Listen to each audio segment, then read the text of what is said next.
Good afternoon, everyone. It gives me a great pleasure in welcoming you to the very first NIICE International Women's Summit. Thank you all for joining us here today. The live version of today's webinar is also streaming on on our YouTube channel, NIICE Nepal. NIICE International Women's Summit 2020 is our humble effort to bring together the dynamic women experts in the field of international relations from different parts of the world, wherein they share their ideas and expertise for better and meaningful future engagements. Our aim is to reflect the fact that there are enough excellent women experts in the field of international relations, foreign policy, and security issues. This is the first Women's Summit organized by NIICE within a very short span of time, and we're delighted to have around 71 experts from 12 countries.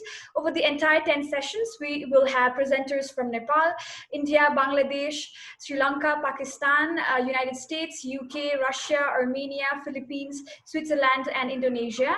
The session will be taking place in Zoom rooms simultaneously. This is the sixth session of the summit, and we are very pleased to introduce our moderator, Dr. Sangeeta Thapliyal. Dr. Thapliyal is a professor at School of International Studies, JNU. She holds a PhD in South Asian Studies from the same university, and previously she worked as a director at Department of Strategic and Regional Studies, University of Jammu, Observer Research Foundation, Delhi Policy Group, and Institute of Defense and Strategic Studies. She has also written several journals and books, and some of her recent journals include India and Nepal Treaty of 1950, The Continuing Discourse, The Discourse on Federalism in Nepal, and Ethnicity and Federalism in Nepal, Department of Sociology and Anthropology, Tribhuvan University, Kathmandu. So without further ado, let's welcome Dr. Thapliyal to moderate this session. Thank you. Thank you, Sunena, for this wonderful introduction. It's a pleasure to be invited by NIICE on International Women's Summit 2020. It's so nice to see a group of young women academicians discussing international relations and issues of such great importance. I see in this particular session, most of the papers are related to BRI. BRI, as you all know, is a transcontinental investment program which aims at infrastructure development and economic integration of countries along the historic Silk Road. This initiative was unveiled by China in 2013 by President Xi Jinping, and until 2016 it was known as OBOR, One Belt, One Road Initiative. This initiative has combined two initiatives. One is the land-based Silk Road economic program, which has 6 economic development corridors, and also 21st century maritime Silk Road. Now, in this particular panel, what I see, there are presentations on Nepal, on West Asia, on Europe, on Central Asia, Afghanistan, Indo-Pacific region. So the diverse areas brought together and linked with BRI. I'm looking forward to it. It's going to be really an interesting session. My first speaker is Dr. Lila Nyaichyai. She is an assistant professor in Tribhuvan University, and her presentation is on the consequences of Belt and Road Initiative in Nepal. Dr. Lila, and it's for everyone, you have 12 minutes each. That will be followed by question and answer session. Yes, thank you. Thank you, madam. It's good afternoon and namaskar to all of the participants. And it's my pleasure to see Madam Sangeeta Thapliyal. I regularly see her name on Nepalese newspaper as well as a regular columnist. Happy to see you. And today's my topic is consequences of Belt and Road Initiative in Nepal. Here, I'd like to have the permission to share my slide.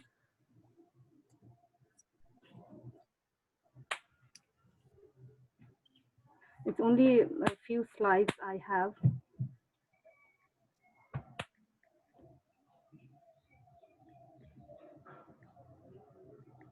Okay.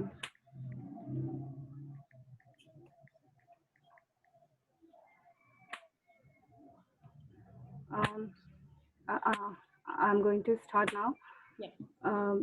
The consequences of Belt and Road Initiative in Nepal. As Madam has already told, it is the project. Actually, in China, it is said that it is the continuation of Chinese Dream project, is upgraded into Belt and Road Initiative. Majorly, it has incorporated 5 aspects. Those are embedded trade, financial integrity, policy coordination, connectivity, people-to-people relations. And it was projected for the larger part of the world, that is Asia, Europe, and Africa, basically. The context for China in creating BRI is both domestic and the international circumstances. The domestic region of China is the balanced development of whole China, particularly the western part of the China. For this, China have slogan of Go West. The international region for China is the desperate desire for changing the USA-centric world order into multipolar world order. Hence, BRI has the ambition for world's political, economic, cultural achievement in favor of China. Actually, BRI has a 3-layer planning. The first initial phase was planned for 2013 to 2020, and the second phase is 2020 to 35, and the last phase is 2035 to 2050. Along with successive implementation of BRI, Chinese economy is also stratified for 3 phases of economic development. First phase is called rapid economic growth. Second phase is structural adjustment period. And the third phase is rethinking on the policies that needed to be changed. By 2020, it was expected to achieve relatively comfortable life for the whole Chinese society.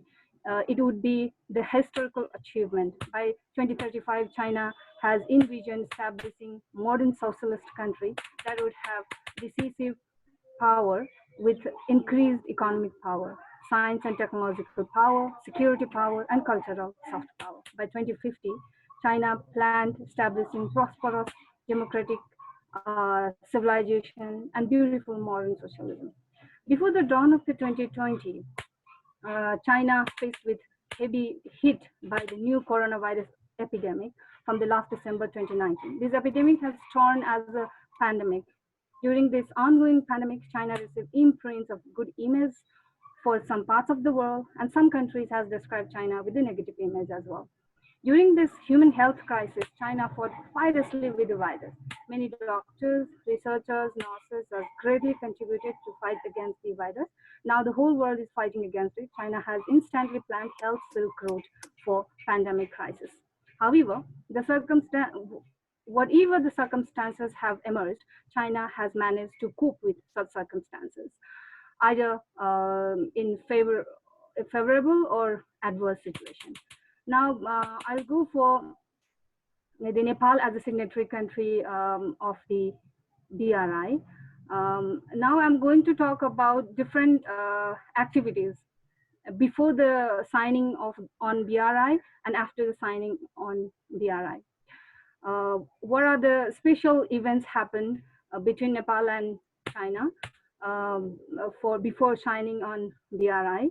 It's like August 15, 2016, Prime Minister Prachanda has sent special envoy to the China, Mr. Mohara, as his special envoy. And at the same time, another person was sent to India as well.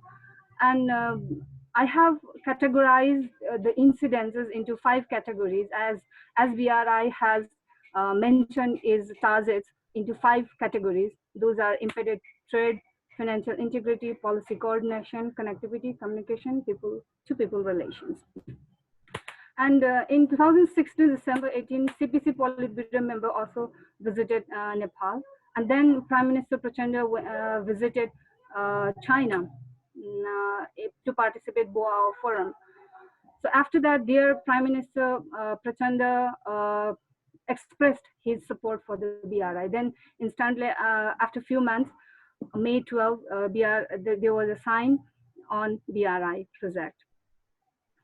So what I would like to tell here is that there was continuous effort from Nepal and China, from the both sides, to come into an agreed point to sign before signing on BRI. Then after signing on BRI, instantly the high-level visit was organized in China to participate in the first international summit of BRI. And then again, the Nepalese Prime Minister visit, Nepalese president visit to China. And then before that, there was Nepal-China meeting about railway cooperation.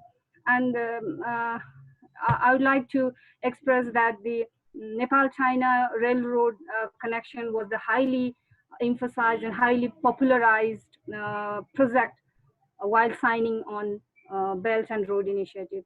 And from this point, we can say that Nepal has expressed her interest to enhance the transportation connections with the China through BRI. It seems Nepal desperately desire to be the land-linked country with China through BRI.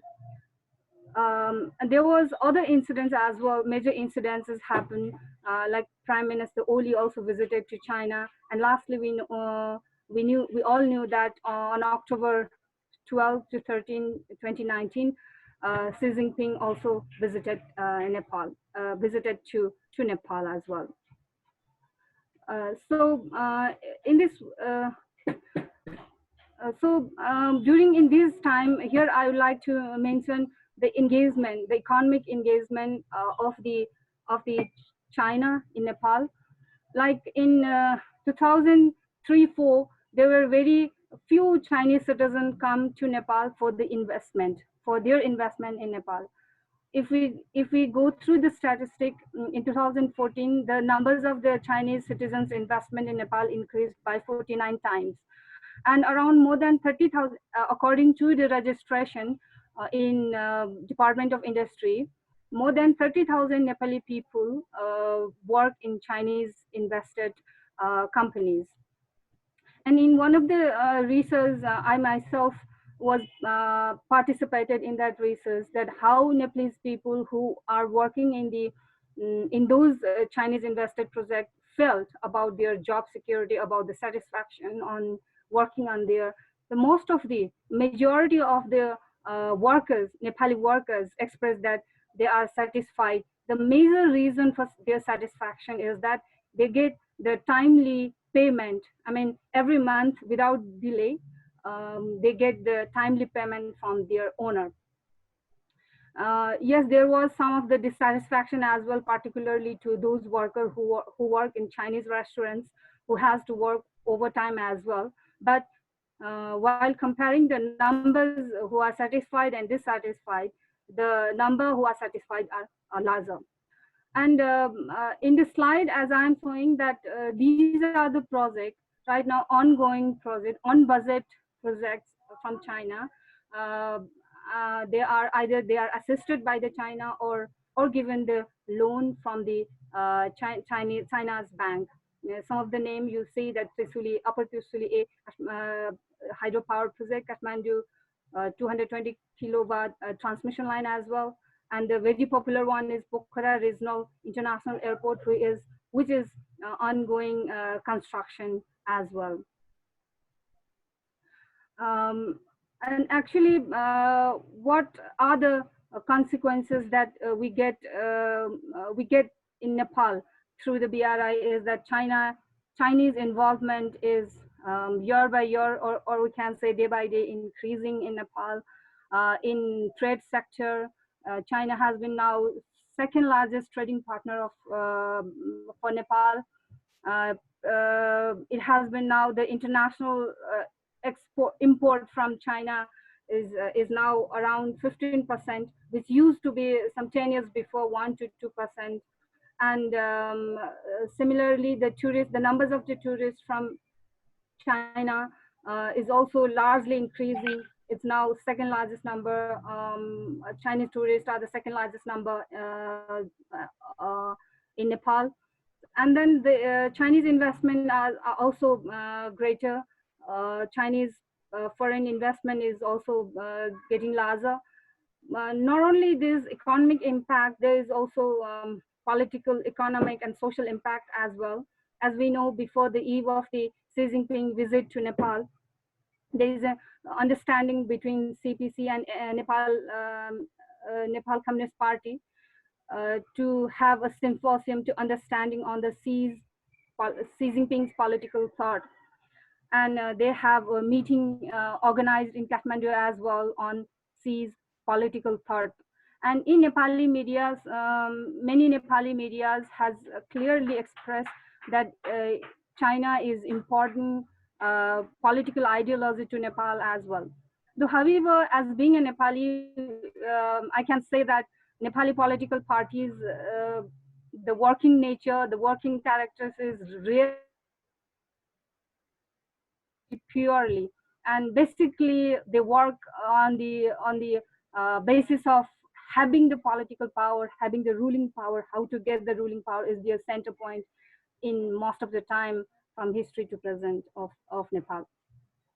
So though there is an event, we see that there is the relations between two communist parties, and they have come into a consensus that they will have the common point of Xi Jinping thought.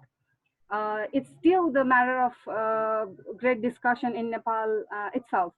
And in economic sector, yes, India is a big influence. It can be a larger partner for Nepal because it is now engaging in different sector in commercial area, investment, trade.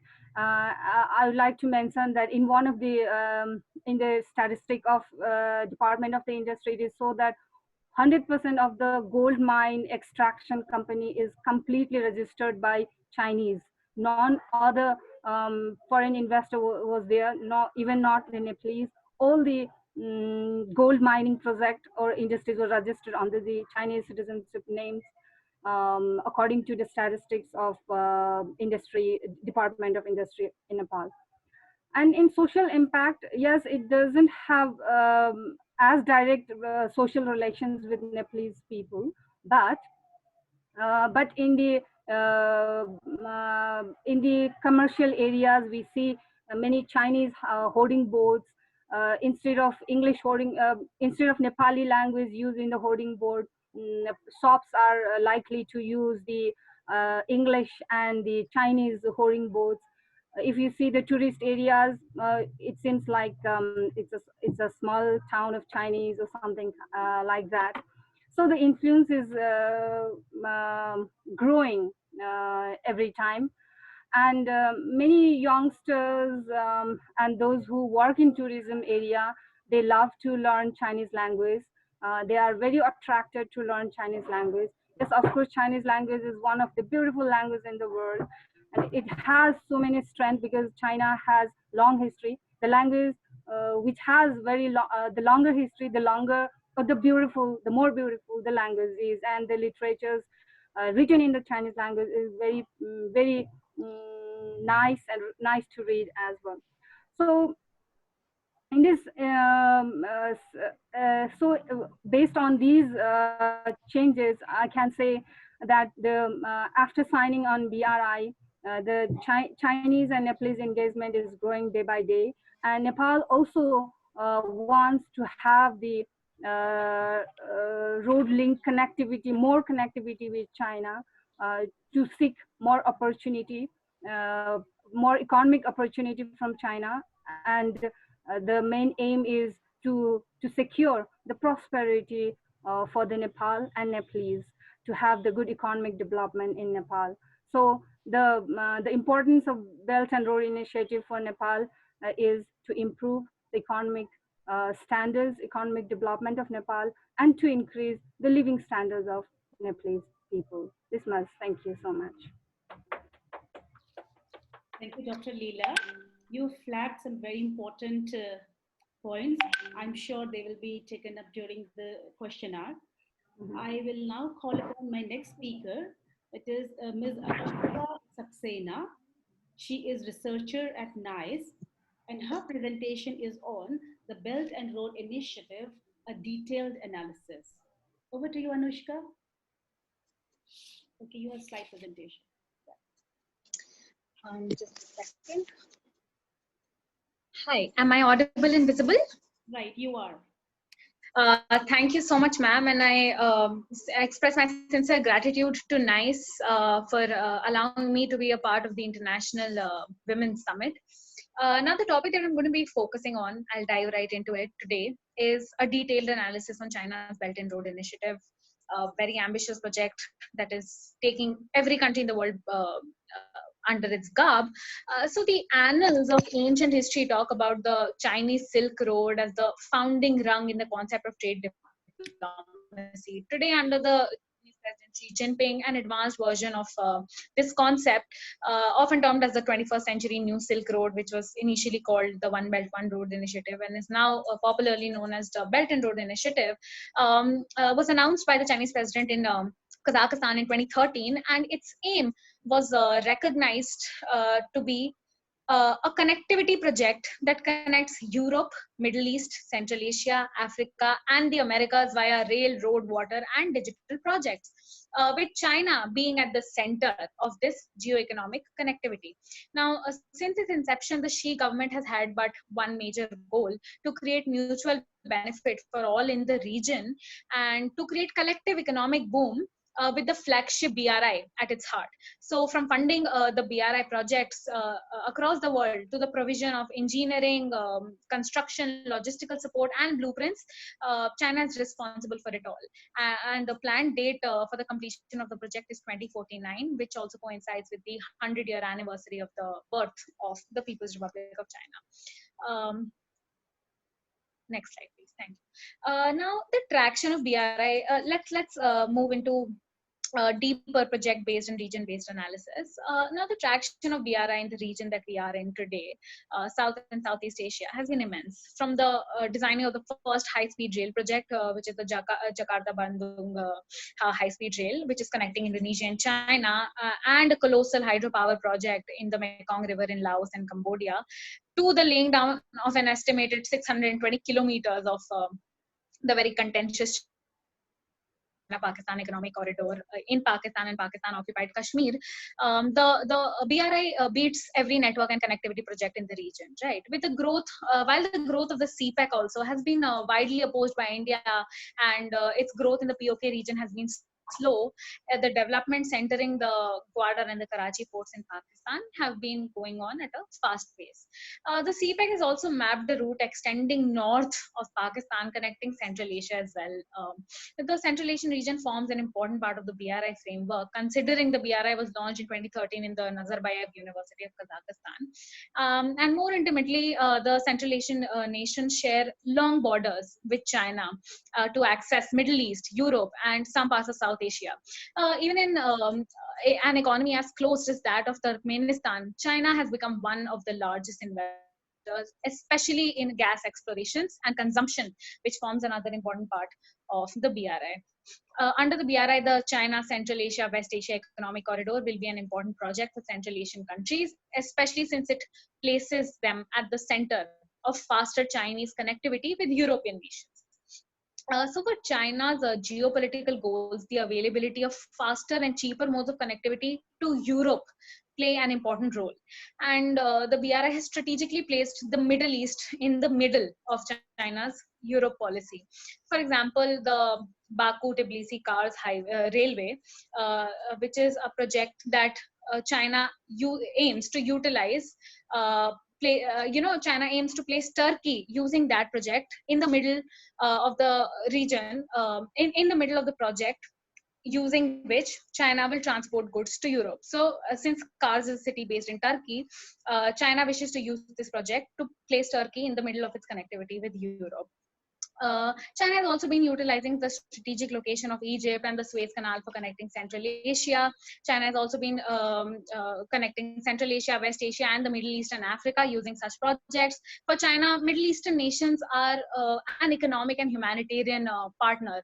Especially since 2010, China has been investing rapidly in these countries to help them become independent of US support and to help them develop beyond their oil markets, which is why China's ties with the region are regarded as being more than just about oil.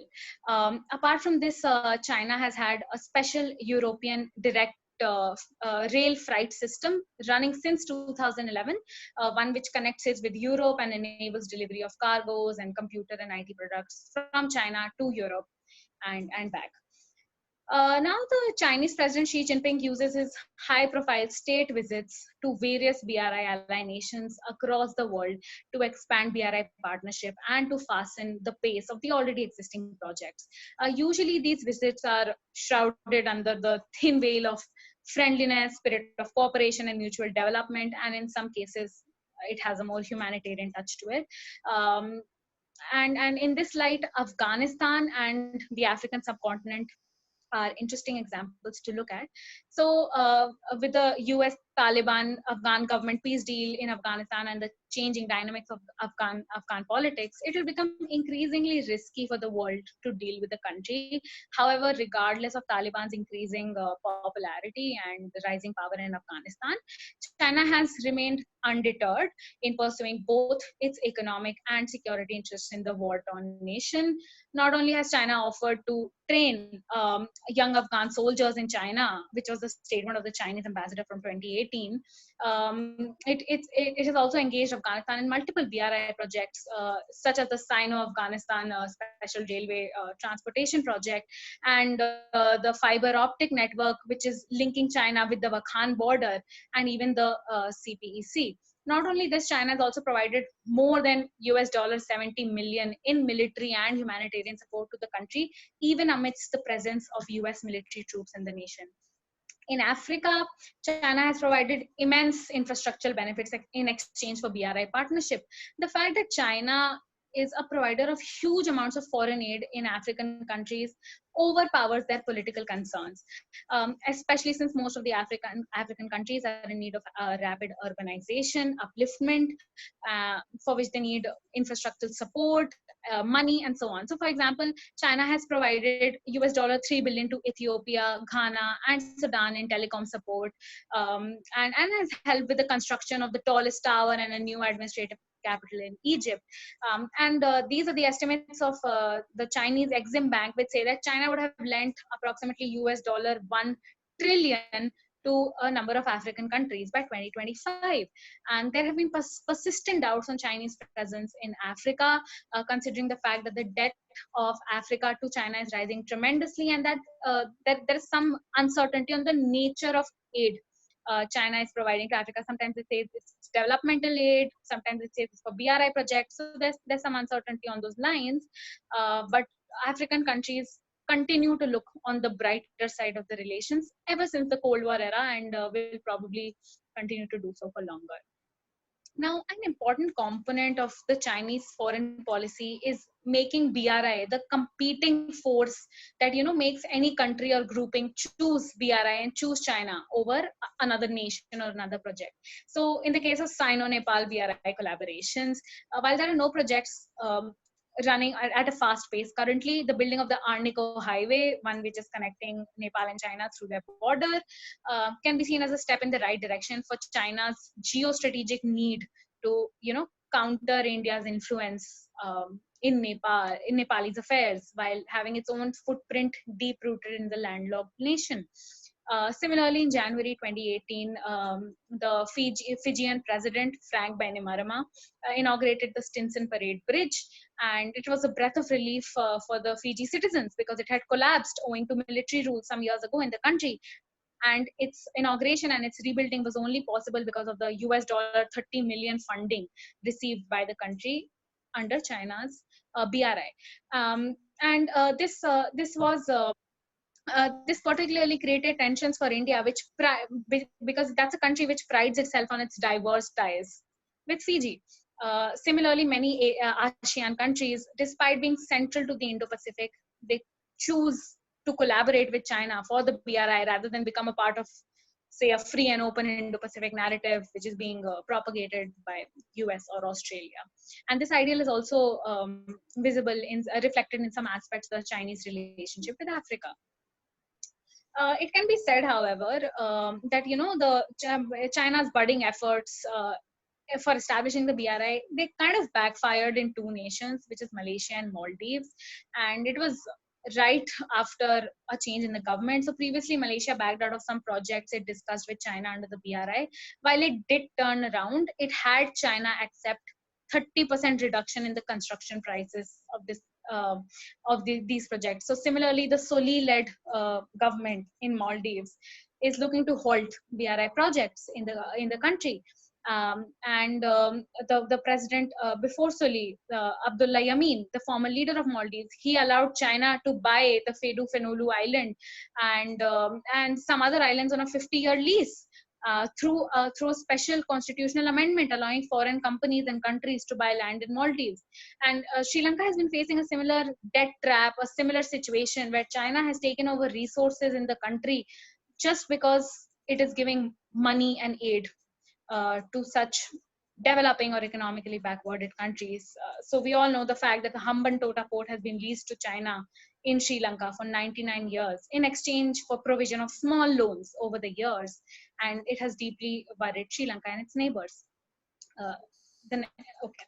Now I'll quickly focus on four aspects of the BRI through the impact of COVID-19. Now let's talk about supply, global value chains, right? So with the disruptions in global manufacturing and labor supply by the present COVID-19 pandemic, the massively labor-dependent BRI is set to face unprecedented challenges. It is widely known that BRI projects around the world depended on funding and raw materials from China, and there is no local ingredient in the recipe for the BRI, one that can replace or spice things up in the absence of China's presence. So for the success of BRI, the availability of a labor market was a critical tool. And now that migrant workers from China have been banned from entering over 130 countries, many of which are BRI allies, the BRI projects in such countries are under the threat of languishing or stopping completely, as can be witnessed in the case of CPEC or Cambodia's Sihanoukville Special Economic Zone. Let's talk about debt trap now. The case, we know that the COVID-19 pandemic has had huge economic and healthcare implications for countries. So let's take the cases of Iran, Italy, and South Korea, the three countries that spun out of control owing to the COVID-19 pandemic and are yet to be discussed in the context of BRI. After Greece, Italy is the second most indebted nation in Europe, and Iran has faced major economic challenges after US sanctions. So their economic woes have been added to by the COVID-19 pandemic. And in such a scenario, it is difficult to say that if these three countries will still be able to contribute to BRI after the pandemic or not. Similarly, countries such as Pakistan, Sri Lanka, Myanmar, and Thailand, which are now bracing for a recession amidst the COVID-19, they would have to be written off on their debts to China or have their loans restructured. Even the African economy, which has reported a negligible number, a lesser number of cases as compared to the rest of the world, but it is still heavily dependent on Chinese infrastructural support, and Chinese economy itself is it's facing an economic slump. So, and there is precedent for China to have written off debts or restructured its loans. So what China does now in terms of dealing with economic repercussions of the BRI and how it deals with loans and debts given to other countries will be something interesting to watch. On the other hand, the pandemic may open up new markets for Chinese investments in the post-pandemic world. Now that markets across the world have come to a standstill and they'll soon be looking for a renewal. Now, the fourth aspect is the digital Silk Road.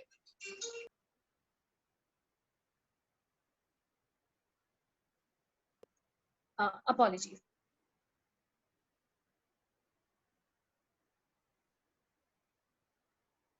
The digital Silk Road has communication technology developments across nations and regions. The digital Silk Road is divided into multiple components focused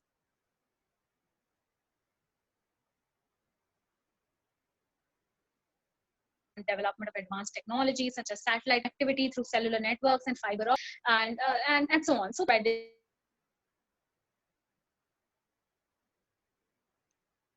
this aspect of the BRI is considered vital global world. And at the same time, we cannot undermine the digital diplomacy in BRI because with the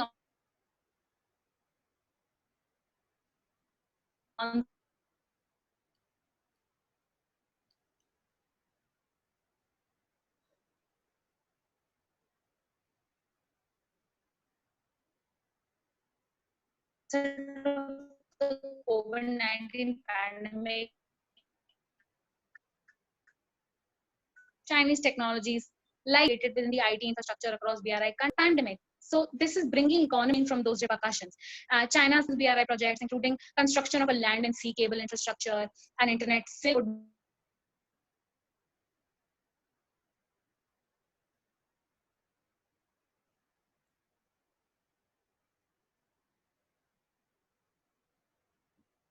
I think there are some connectivity issues there.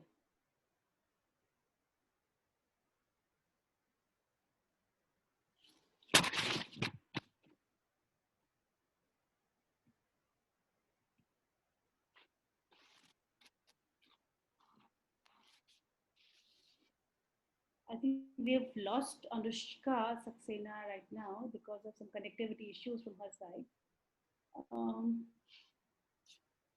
Yeah, she's back. Hello, Anushka. Anushka, can you hear me?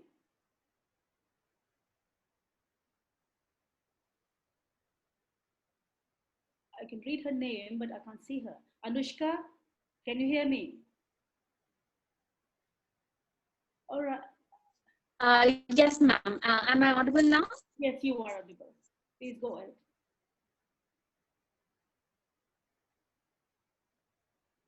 Go ahead, Anushka. And try to sum up your presentation. Yes, yes, ma'am. I can. Am I audible? Yeah, not very clear. Great. So sorry for the network issues. It's raining here, so there's a problem there. Yeah. Right. How China's 13th five-year plan also focuses on telecommunications projects. Right. So we have to see BRI as not just an umbrella policy for construction. It has a deep techno-cultural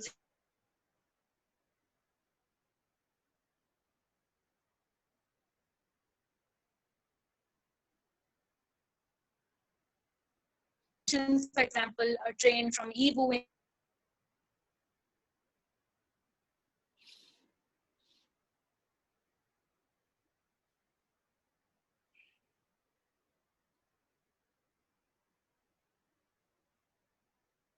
in the BRI concept, and we can see it becoming a health cycle.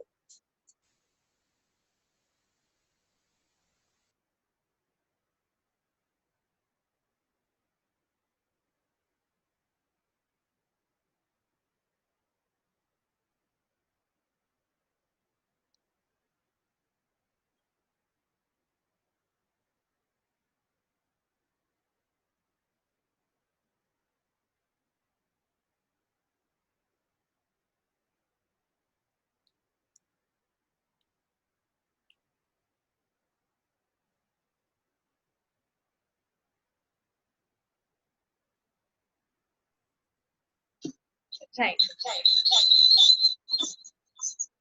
So in conclusion, the massive size and the ambitious trajectory that the BRI framework would need to incorporate multiple changes, especially in a post-COVID-19 world. So the first move in this regard should be restricting the number of BRI projects, especially when China would require financial support to bring itself back from reel itself back from the COVID-19 losses, and to help out the developing nations that are parasitic to its aid.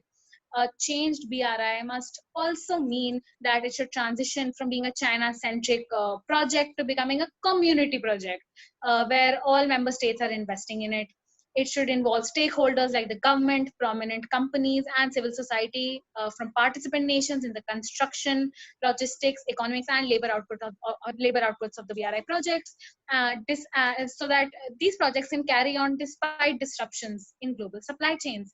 Perhaps streamlining the definition, the policies, and the motives of the BRI into a white paper would help in this regard. Now, with the pandemic investing every balcony debate and every scholarly article, it is of wider importance to assess China's ultimate geostrategic goals in the world, in the region, and whether BRI is something that the world will be ready to accept once the pandemic is over. The deliberate birthing of the novel coronavirus is not the only conspiracy theory that the great communist nation has been involved in. Recently, from the widely debated cybersecurity implications of the 5G Huawei network to the ulterior security and political implications of implementing BRI, China has managed to create a foreign policy atmosphere of tension and confusion. However, considering its own massive losses and it's there is a scope for rampant changes in China's outlook towards its foreign policy, changes that may help the nation ease its situation and help other nations deal with the trust deficit that they have developed against China in general and the BRI in particular. And my last point here would be that making the BRI a health silk road, using it for health diplomacy, as we see in the case of medical masks and protective suits being transferred to corona-ravaged nations using BRI trains and projects. That may be a step in the right direction for the country to ease the trust deficit that it has created and to restrict the scope of the BRI under a particular umbrella. That's my time. Sorry for the network interruptions, and thank you. I look forward to the questions. Thank you, Anushka. There are certain things not in our hands, especially the net connectivity. But you made a very interesting presentation. You've covered the entire trajectory of how BRI started and how it began till the COVID and how the scenario would emerge. So thank you for this, and I'm sure again a lot of question and answers would be there. One small note for the participants: please ask your questions in the chat section. Do identify the speaker to whom the question is addressed to. And my participants or the paper presenters can also ask questions to each other. So let us make the panel discussion much more interactive. My next speaker now is Nagapushpa Devendra. She is a research analyst at IDSA, Institute for Defense Studies and Analysis. And her presentation is on West Asia and BRI in times of COVID-19. Nagapushpa. Do we have Nagapushpa with us?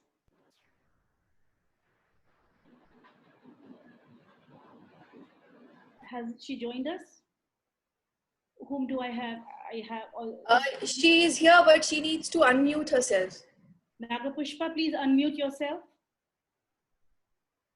I can't even see you in video. Where is she? Yeah, I think it's unmute. Yeah, yes. Where is Nagapushpa?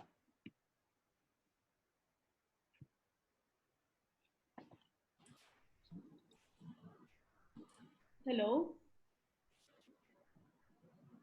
Soumya Awasthi is here? Yes, ma'am, I'm here. Soumya, so I think before Naga joins us, I would invite you. Soumya Awasthi is a research associate at NIICE and with NIICE, and her presentation is on China-Afghanistan relations, future roadmap. Over to you, Soumya. Thank you, ma'am. Although I think Nagapushpa is trying to come in, but with her permission, yeah, with her permission, I'll go ahead. Thank you so much, NIICE, for inviting us to participate here. And there's so much of debate going on about manners and panels, so this feels a very good and safe place. So I would like to start by quoting here that China's greatest strength when it comes to foreign policy and commerce has been its willingness to go anywhere and everywhere and to do almost anything, both economically and militarily. Ever since successfully surviving the 2007 and 8 economic crisis, China has come out more confident, especially under the aggressive leadership of President Xi Jinping. Since then, China has been asserting its presence on the global geopolitical map. It has ensured its connectivity with each country's cartographically around her through various economic policies, which I call them as debt policy, like it is called by many others, but I don't debate over this terminology. One such project that China has been proactively following for larger regional integration is the Belt and Road Initiative, which is often advertised as a step towards very goal of regional power, eventually challenging the global powers. However, one of the most challenging states in the way of asserting these goals has been Afghanistan, which, due to its harsh terrain, uncertain political landscape, ethnic tensions, great power interventions, and perpetual state of civil war, has more or less served as a hurdle towards achieving China's desired goal of greater regional integration. At the moment, three of China's most troublesome borders are Afghanistan, North Korea, and Myanmar. Here I'm focusing only on Afghanistan. Afghanistan is a pivot to the Middle East, which is also one of the priority areas for Chinese military and economic interest. And it, it is designed to replace American hegemony and influence, the gap that will be left behind eventually following America's strategic refocus to the Pacific in the Middle East. In September 2013, China's President Xi Jinping visited several Central Asian countries, followed by a speech in which he evoked the caravans of the old Silk Road with fondness. Therefore, success of Afghanistan is intrinsic to China's interest in Pakistan, Central Asia, and its own interstability as well, which is why Afghanistan forms an important pillar of China's policy for regional engagement. Since the US is on the cusp of withdrawing its troops from Afghanistan, it welcomed the Chinese willingness to facilitate and help the Afghan peace process by hosting a meeting between Afghan officials and the Taliban. With the imminent withdrawal of the Western troops, the consequent security void obviously implies a new situation. And at the moment, China's engagement with Afghanistan government is based on three considerations. Security, I'll just explain a little bit over it. The first reason for China's security concern is due to its shared boundary in the Wakhan corridor and its restive Xinjiang province. The East Turkmenistan Islamic Party and the Turkmenistan Islam is it's a separatist Uyghur power group which has been challenging the Beijing's conduct in the Uyghur minority community. Therefore, if it wants to have a remarkable presence in the Wakhan corridor. Secondly, Afghanistan lies between the two major BRI projects, namely CPEC and the China Central West Asia Economic Corridor. It is also part of the 5 national railway projects from China to Iran through Kyrgyzstan, Tajikistan, and Afghanistan. Therefore, it is evident that unstable Afghanistan would be detrimental to the success of these essential connectivity projects in China.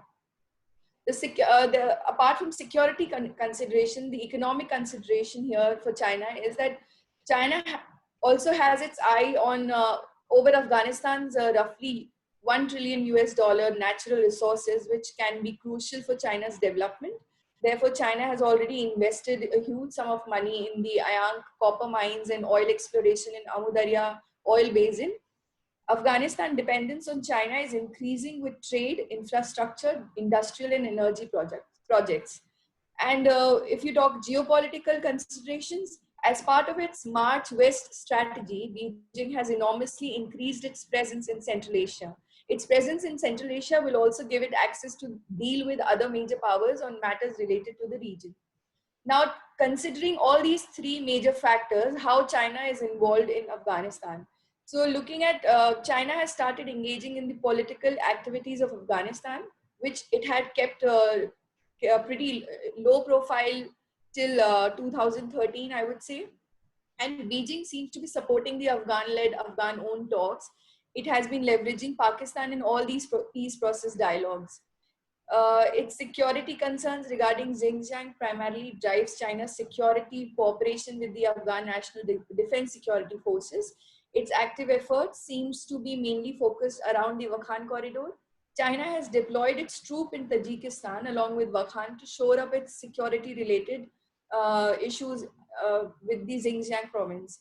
Beijing has also engaged Afghanistan through quadrilateral cooperation and coordination mechanism, which is also called QCCM, comprising of China, Afghanistan, Pakistan, and Tajikistan. China has been offering training to Afghan National Defense and Security Forces in China. Simultaneously, there is also an increase in the rail connectivity projects through Central Asian republics and air corridors between China and Afghanistan. It has also established an Afghan transit terminal at Gwadar to facilitate the movement of goods to South Afghanistan. So China is engaging with government and Taliban as well and has shown interest in developments of the peace process. primarily the reason has been the ETIM and the IMU separatist group. And at the same time, it has also been part of multilateral negotiations held in Nuri, Moscow, and Tashkent. And unlike US Taliban talks, which excludes Afghan government, China has tried to follow the footsteps of similar thing that India is doing, that Afghan-led Afghan own process. So it is considering the views of Afghan government along with the Taliban views. And in order to hedge its own risk of not being welcomed by the Afghan nationals, China has initiated a lot of soft power diplomacy also. For example, it has promised to construct a 10-story hospital in Kabul, and then assisting the construction of a national vocational training centers in Kabul, and giving aid to a free cardiac surgery for Afghan children, and things like these. And there is also, it is also organized, it has organized in last year in October, Afghan Pakistan youth cricket friendship game. It involved China as well. So these are some of the things that China is doing. And the main focus over here I have given to the investment in trade, because it's on the lines of BRI. And uh, considering that at present China is Afghanistan's largest trading partner, a bilateral trade imbalance of US dollars 3.79 billion in China's favor. So it is important to note here that why I'm saying that there is a trade imbalance here, because this is how China usually works. It uses a debt trap policy, and then gains authority and some kind of legitimacy to function around the region, like it has been doing with other countries in the subcontinent. And similarly, uh, going beyond that, if you talk about the Afghan government's view towards China, so President Ghani wanted to graph a new road to peace by advocating greater Chinese involvement in country, both for peace negotiations as well as promotion of regional connectivity and economic growth. So Ashraf Ghani's inclination towards China symbolizes a resequencing of regional and global geopolitical landscape. It is more like that Ghani government is using the China card both for persuading Islamabad to bring the Taliban's on the negotiating table, as well as to organize China's cooperation to ensure security and development within Afghanistan. And Beijing has very happily agreed to be the principal cartographer, proposing the setting up of Peace and Reconciliation Forum. This has resulted in the formation of quadrilateral coordination group comprising of Afghanistan, Pakistan, China, and USA. The QCG formation can be seen as a significant shift, as it provides the only platform for China and United States for political cooperation in Afghanistan. It has marked a de facto realization that for China, Kabul Declaration on Good Neighborly Relations is important, and it has pledged to continue supporting this process and in the reconstruction effort. The question again comes to why China is doing what it is doing, and why it was not there earlier when America was there. So China looks at, China never wanted to work under Western power, and it was waiting for the right opportunity when the sun sets over the Western powers, and then it will gain the center ground and work on its own terms and conditions. So the priority number one, of course, remains the Uyghur separatist movement, which emerges from the Xinjiang province. And then there is also a huge concern in the Chinese diplomats about the drug trafficking, which happens from the Afghanistan border areas.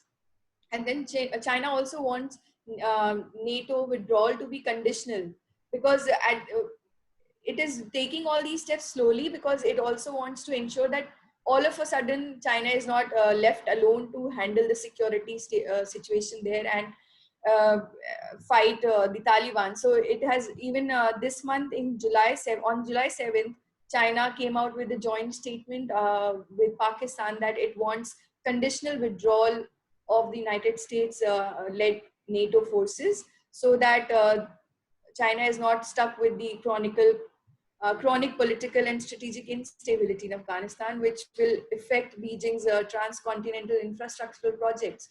Fourth is China would also like to ensure that Kabul is not antagonized towards its ally Pakistan.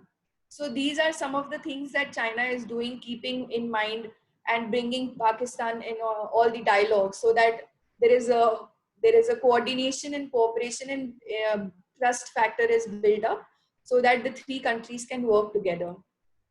And I would like to conclude here by saying that uh, overall, the estimated value of mineral resources in Afghanistan is calculated to be well over $1 trillion and possibly above that.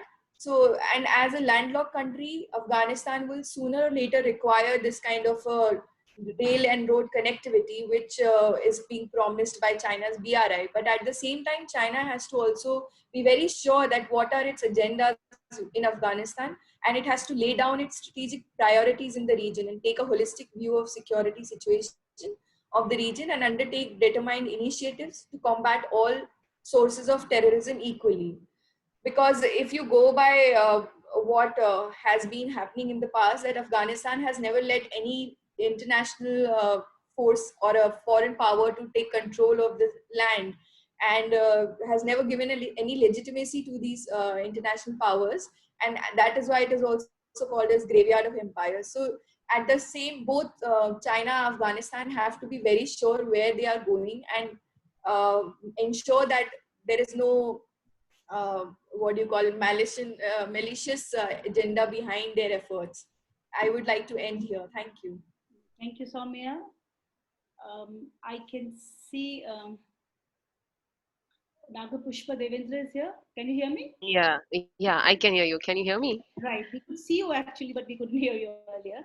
So yeah, Nagapushpa, over to you. Yeah, thank you. First, I would like to thank the Nepal Institute for hosting me. Thank you, Pramod. Thank you. Without wasting any time, I'm just going to jump on my paper. As before, most of my three colleagues who just spoke about Chinese BRI, they have already explained what BRI is, and have analyzed it critically. So I'm not going to dwell more on the definition of BRI. But before I talk about BRI and West Asia, I would like to speak about how the United States has created a space for China to strengthen its cooperation with the Middle East. I say so because if you look at the Trump administration, Trump's refusal to adhere to the traditional role in the region and its attitude toward the regional allies, especially Saudi Arabia, UAE, or Turkey, it has created a gap between United States and its regional allies in West Asia, and this gap was provided an opportunity for China to strengthen its relationship with the Middle East countries, and especially when the United States revitalized the domestic petroleum production to franking revolution, and it reduced its dependency on the West Asia sources. It became a less valuable customer to the region as compared to China. China has replaced United States when it comes to when it comes to trade and energy partner.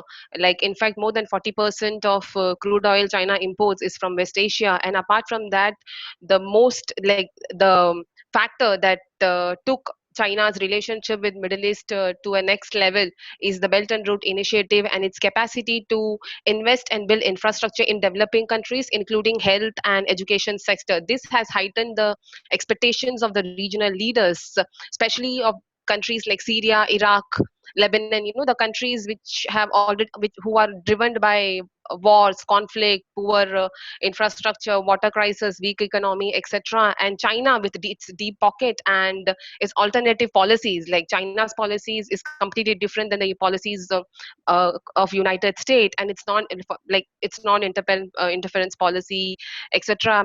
Have made China a potential source of diversifying the revenue streams amid the UN retrenchment we are speaking of in Middle East. And this is one of the main reason when the entire world criticized China of pandemic, because many in United States and the Western countries, they blame China for not being able to contain the virus, as a result of which the entire world is engulfed today and facing both consequences in terms of health and economic consequences. But surprisingly, Middle East stayed neutral. It did not criticize China since since the outbreak of the pandemic. And in fact, in a surprising move, most of the Middle East countries, including Turkey, Iran, UAE, Saudi Arabia, they have expressed their support to China, and that they have also helped China by supplying humanitarian and medical aids in times of its hardship. And that is why, in fact, if when China came out of when China managed to control the virus, and it started regaining its control over economy gradually, slowly, while the United States and European Union were still, even till date, they are addressing on domestic needs. China moved in the opposite direction when it comes to Middle East, and it has provided sufficient help in terms of medical and healthcare, Chinese medical and healthcare. And there are two reasons why China is doing that. One is to rebuild its trust in the international forum and depict itself as a responsible regional power. And the another is China wanted the offset, the signification, China wanted to offset the significant contraction of trade and investment activity in key components of BRI. As we know, not only Chinese economy, but also the Gulf economy has received a severe blow due to the pandemic. In fact, if you look at China, not just its GDP dropped, its unemployment ratio has increased.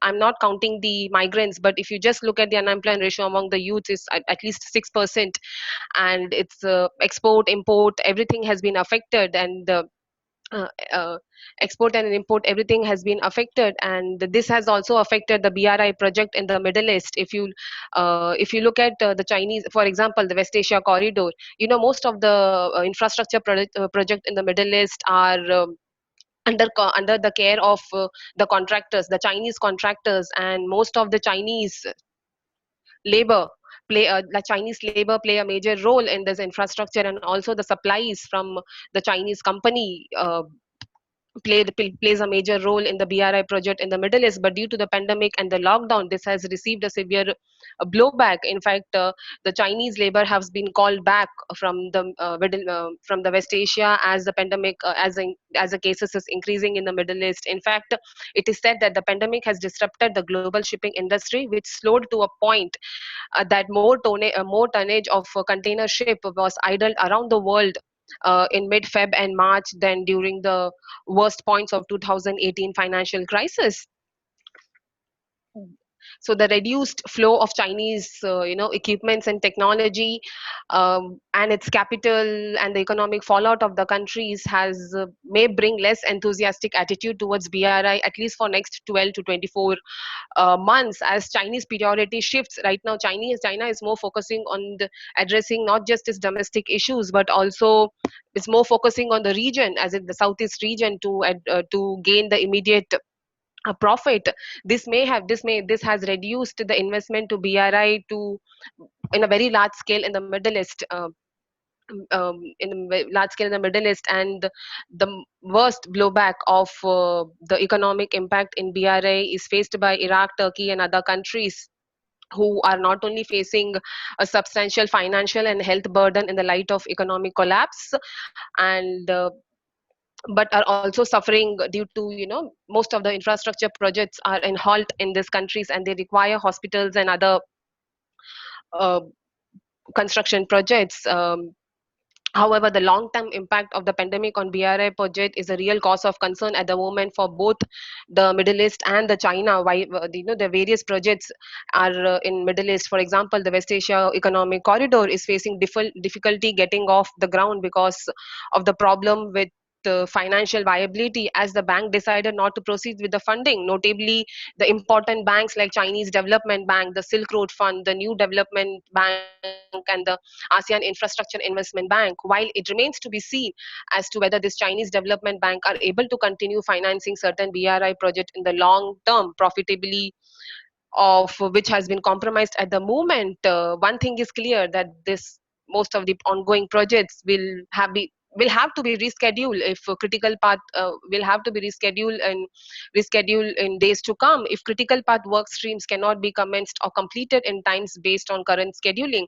Additional parties to rely on force majeure clauses to deal with impact of pandemic and related government restriction may also be looking at contractual termination of commercial solution. However, it is also likely that in the post pandemic era, to to address all this issue, China is likely to increase its collaboration with the private sector and the international and its international partners.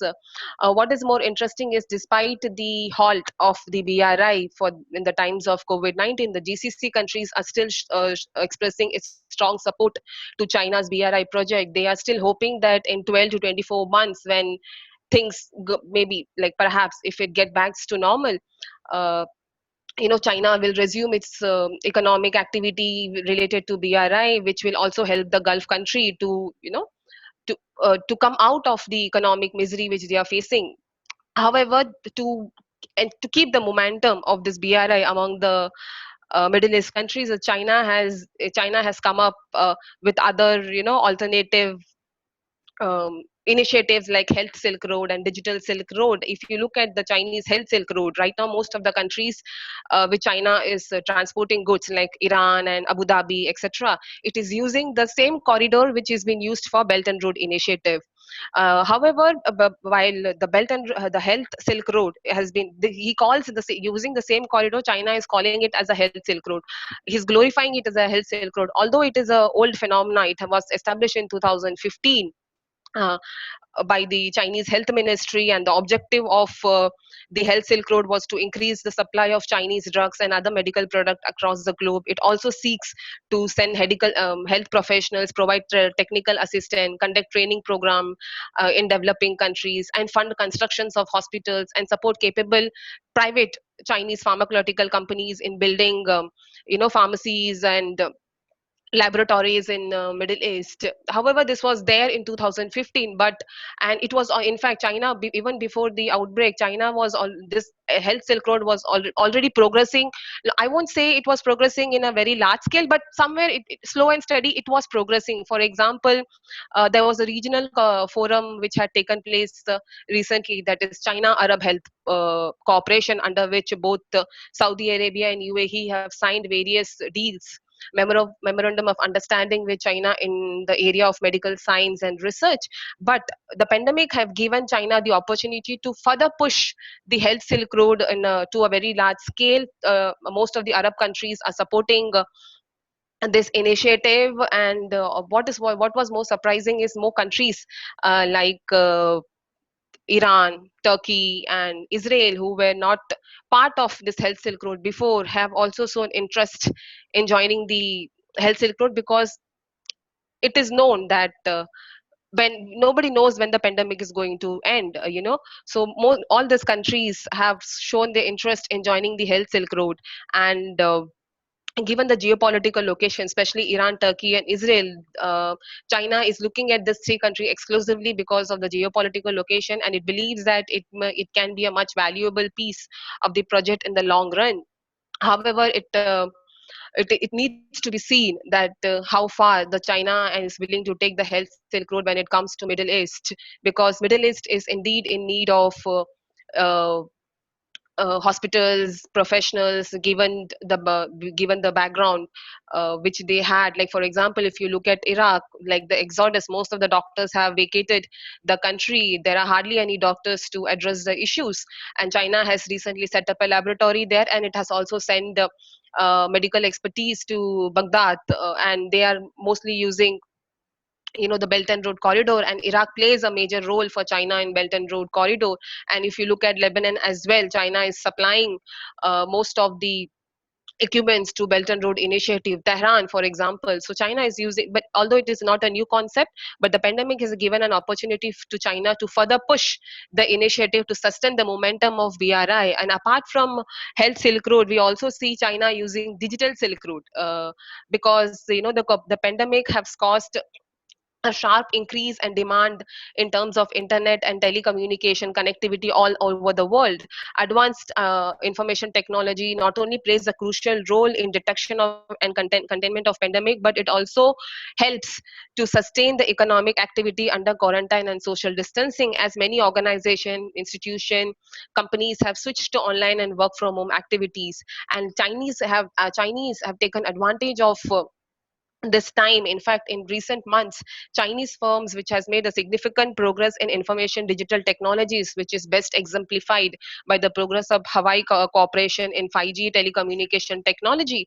Now the Chinese, these companies are the China is pushing these companies to further expand their cooperation in Middle East countries, because under the and Middle East countries, because in the Middle East as well there is an increase of digitalization. We can see an increase in digitalization in times of COVID-19, and similar to health Silk Road and digital Silk Road, which is, although it's an old concept, but it is re-emerging as a new concept in today's time. And trade and investment in digital technology is not only helping China offsets the loss of some of its traditional manufacturing export during and after the pandemic, but it is also facilitating the globalization and connectivity among the BRI members in West Asia, not just in short term, but it is also going to help them in long term. However, despite especially countries like Saudi Arabia and UAE are very much interested in exploring the digital Silk Road with China. In fact, in past there were incidents where US has discouraged its allies from avoiding contracts to Chinese IT giants. But despite that, Saudi Arabia, UAE, and Turkey have agreed to expand the online cooperation with Beijing for two factors. Firstly, while Russia, China, as well as European Union are still struggling to tackle the COVID-19, are still struggling with the domestic issues. China has managed to overcome that, and China has depicting itself as a responsible regional power, responsible regional power, and its experience is what is driving the Middle East countries. Because even in the Middle East there is an increasing case, like Iran and Turkey have faced a large number of fatality in the region. So all these factors is driving the Middle East countries bent towards China. And China is using digital Silk Road in various ways, like conducting online researches or online forums or etc. In fact, if you look at the recent development, UAE has already established a 10 billion joint strategic investment fund between Abu Dhabi and China. Not only that, the internet and the blockchain technologies are right now the central of Smart Dubai 2021 project, and this area is massively dominated by the Chinese technologists who are playing a lead role. uh, and also, if you look at other countries like Turkey and UAE, the interest they are showing, like if you look at Alibaba and Jolly Chick, they are the most popular digital companies in China, and more than China, they are right now famous in Saudi Arabia.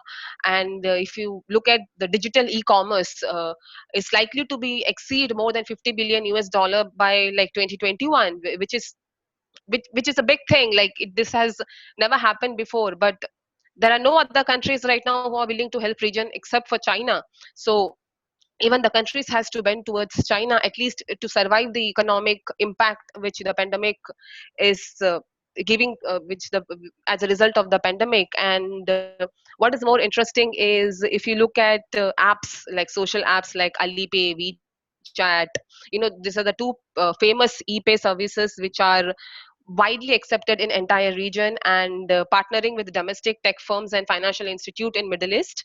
And this expansion of so-called fintech infrastructure is helping to internationalize the Chinese currency and economic institute in Middle East.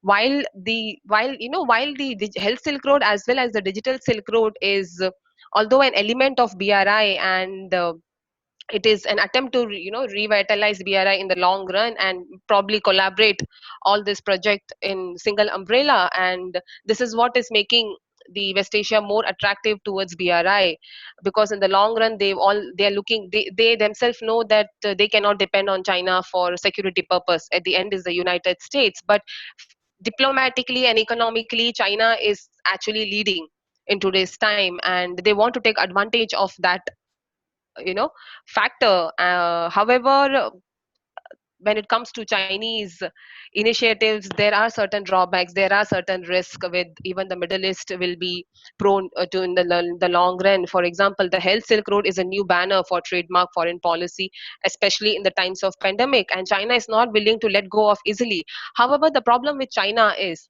See, when it comes to foreign medical aid in general, it should promote human rights, civil society, transparency, sovereign expression, and responsibility. But China's Belt and Road Initiative itself has drawn so much of criticism in around the world because it lacks its lack of transparency, accountability, it lack of definition, and it seems that the health Silk Road is no different from the Belt Silk Road. Like there is no proper definition what actually is health Silk Road. It is just the usage of the same corridor. Just you are exporting goods. Just this time it is medical aids and humanitarian aid, like many people call it as a mass diplomacy or soft diplomacy. It's more or less the same thing. It is just promoting it under the different name. And probably many countries, many poor countries, especially countries like Iraq and Lebanon and Syria, might not sustain this for a long run, given because many analysts consider this as a debt trap health diplomacy.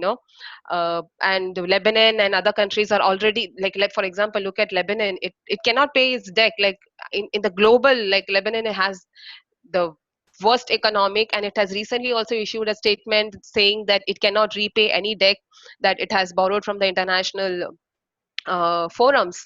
So in that case, it is unimaginable how these countries are going to pay back those aids if in case China plans to give under the platforms of health Silk Road. And when you also talk about the digital Silk Road, while it provides Chinese technology and the companies a strong foothold in the region, and it opens a door to the widespread data collection and sets the table for greater repression and social control in the countries, with obviously little resilience to Chinese activities.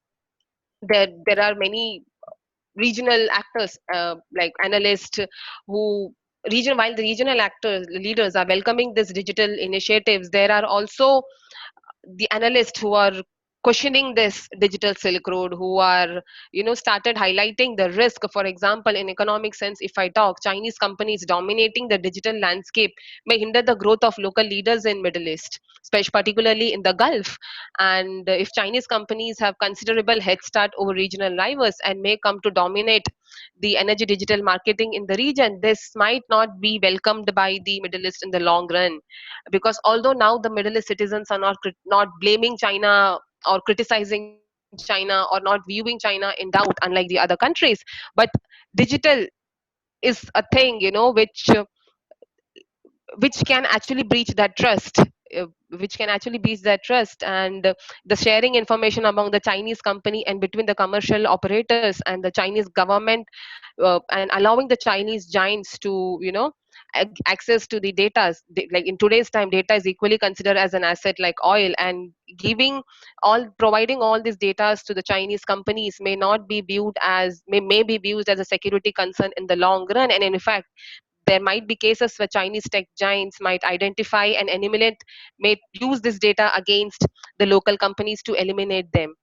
Uh, so I think it's just matter of time that Middle East will realize that China is all the Chinese foreign policy is more or less its economic policy. It is there in the region purely for its self-interest, like be it BRI project or Silk Road project or Health Silk Road. It is to promote its economy.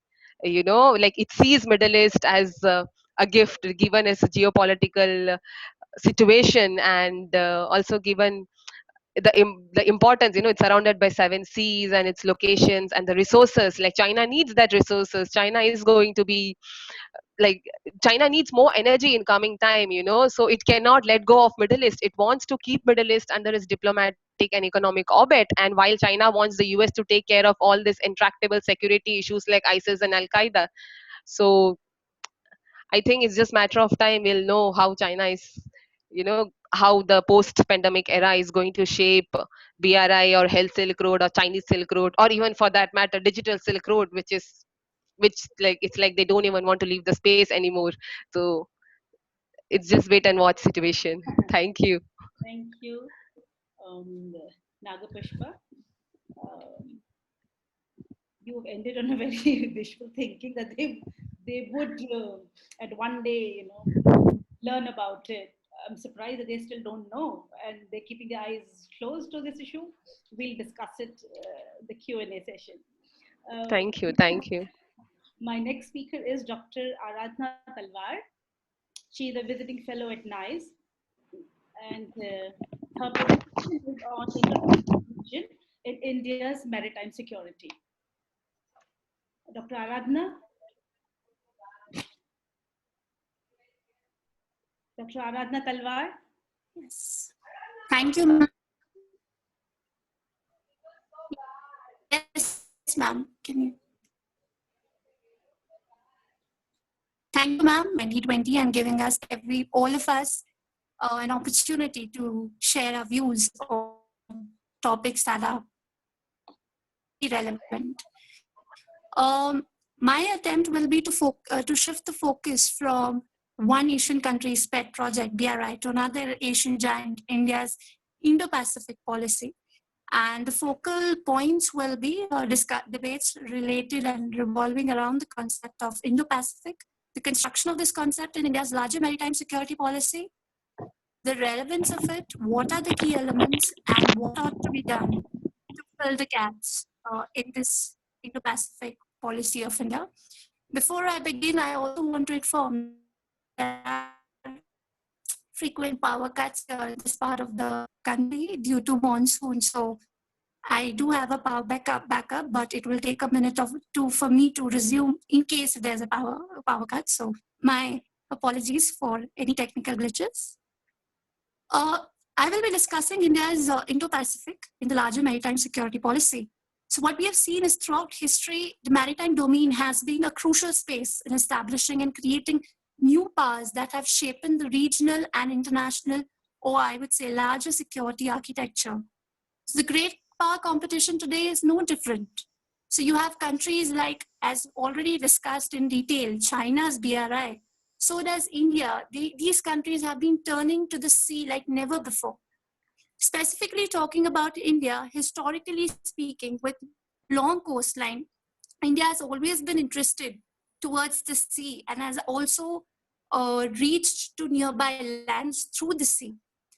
However, the navies and maritime policy had never caught the sustained attention of Indian policymakers for a long time.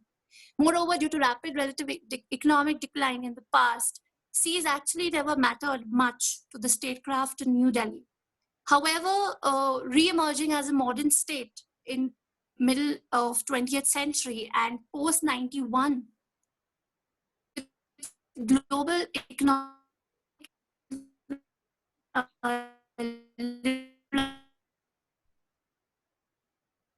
a large part and maritime security became an important part of India's larger national security policy.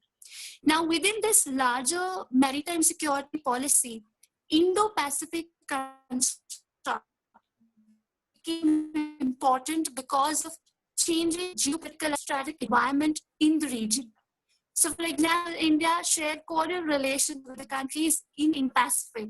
However, it followed a more reactive rather than a proactive, and I would also sometimes also said as complex policy towards these countries.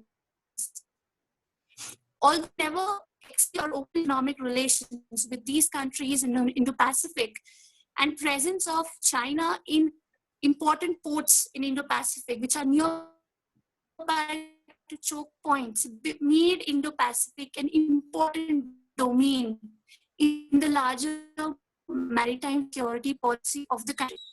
Another reason also being the recent India-China standoff, which brought to fore the need to revise our national security policy. So of the many recommendations, one of them being that India needs to prioritize Indo-Pacific in its, I would say, not only maritime security, but larger diplomacy and foreign policy engagement became a popular suggestion and recommendation among the policymakers and academia. So much so that MEA, Ministry of External Affairs, actually was quoted saying that it is through Indo-Pacific that India would play a constructive and wider role in the region. So this is exactly where the topic, the essence of the topic comes from, is India's national interest and objectives. From here, I will take on to how this concept was constructed in India's larger maritime security policy. What are the key elements of this policy and what are the larger maritime domain? To begin with, India's role in Indo-Pacific was considered crucial by countries such as Australia, US, Japan. However, despite India's presence in the Indian Ocean, Indo-Pacific never was one of the main strategic concerns of the country. It was eventually that this Indo-Pacific became a new domain in India's foreign policy engagement, which represented a shift in New Delhi's strategic environment, expanding its threats solely from its continental borders to its maritime space. So initially, in the earlier phases of the evolution or construction of this concept, there were certain obstacles that Indian policymakers faced. To begin with, India's primary challenge was to define New Delhi's approach to the new construct. So while New Delhi is now playing a key role of Indo-Pacific architecture, it initially struggled to define the concept as compared to countries like US, UK, Australia, Japan. They had already had a very defined political framework and their understanding of Indo-Pacific. Another reason being that the understanding of Indo-Pacific is different for different countries. So for example, for US, Indo-Pacific stretches from the western coast of India to the western coast of US. This is also replicated by Japan, Australia. Now for India, the immediate concern was the Indian Ocean region of the wider Indo-Pacific. India's Indo-Pacific policy strategy and what role India would play in this Indo-Pacific policy. And over a period of time, Indo-Pacific became a platform to push back any sort of unilateral action attempting to create or alternate or to create norms and customs. So it will together to order credibility to order with an intent of balancing. So exactly be the base of India's understanding of Indo-Pacific in the larger maritime 2018. Indian Prime Minister Modi in Shangri-La dialogue envisioned India's Indo-Pacific policy and defined it as a natural region between two India and Pacific, stretching from the continent of Africa to the west coast of US. So it has been considered, or it has been said that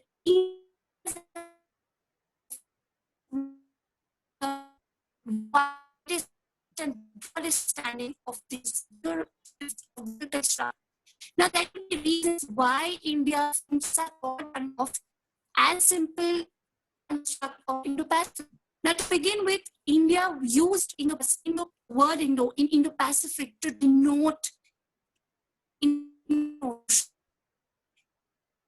So India would never wanted to keep West Indo-Pacific own country. And secondly, the broader understanding of India's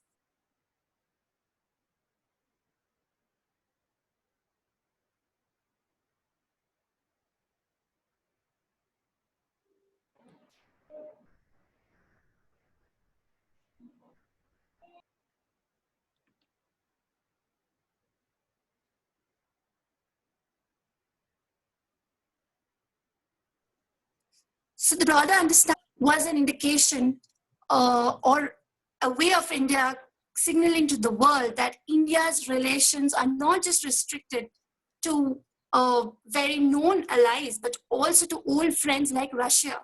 So India was very careful to understand that India would not be grouped under any alliance which is following a containment strategy. But India would like, and India has stressed time and again, that it would like to call its alliances or these groupings as friendships. So what India looks forward under this policy is to have a one-on-one or a bilateral or a trilateral, as some would say, minilateral format of cooperation and dialogue to ensure peace and stability in the region. Now, after understanding the construction of this concept in India's larger maritime security policy, another question is, what are the key elements of India's Indo-Pacific policy? What makes it so important right now in India's larger maritime security? So to begin with, first element which is important in India's Indo-Pacific policy is partnership. Partnerships and collaborations and the benefits from these partnerships are key elements in India's Indo-Pacific policy. Definitely, India wants to expand its presence in this part of the world, in this part of the globe, Indo-Pacific. And this can be done through alliances and partnerships with countries. So India, to begin with, within this larger element or aspect of partnership,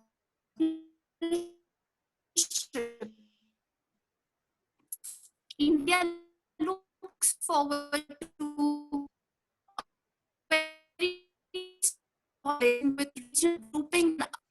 Another point being that countries like US, Japan, Australia are perceived by many as natural allies of India within this larger Indo-Pacific region. However, point also has to be noted that India has moved beyond this to establish relations to your Pacific and Caribbean islands. So India is trying to make or to involve as many countries and to make it more inclusive in its Indo-Pacific policy or through its Indo-Pacific policy. So for example, recent examples being in 2016, New Delhi and Tokyo formed the idea which led to the Maritime Silk Road. So these are certain examples of how India is culminating or initiating diplomatic outreach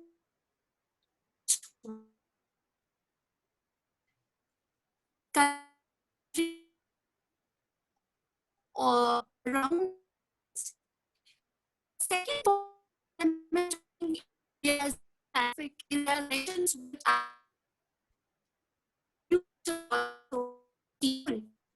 has been observed in India's larger Indo-Pacific vision. So for a long time, these island nations have been pushed to the periphery by big power engagements.